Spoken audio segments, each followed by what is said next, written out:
December is the time of year when farmers like Dennis Rickless are supposed to reap the benefits of hard work. I'd say above average. It was a decent year when it was all said and done. But even with much of his corn loaded and contracted,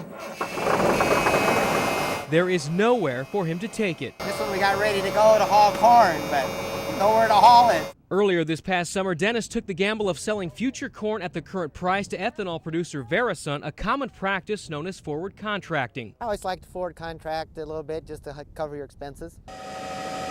But since filing for Chapter 11 bankruptcy in October following a costly decision to lock into the future grain markets themselves, which set the company back nearly $2 billion, VeraSun says it may no longer honor future contracts to farmers like Dennis. We've contracted at a higher price in the market, of course, and now they want to back out and pay us a lesser price or just back out of the contracts altogether.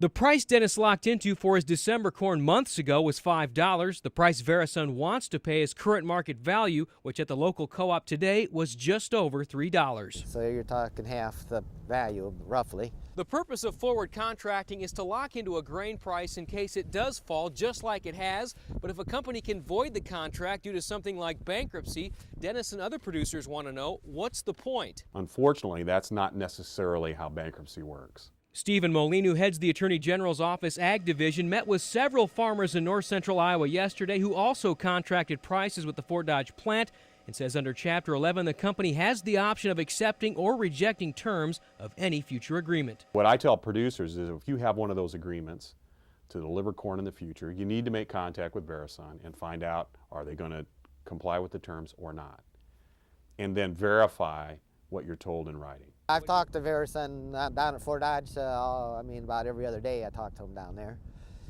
And they're just kind of no definite answer yet.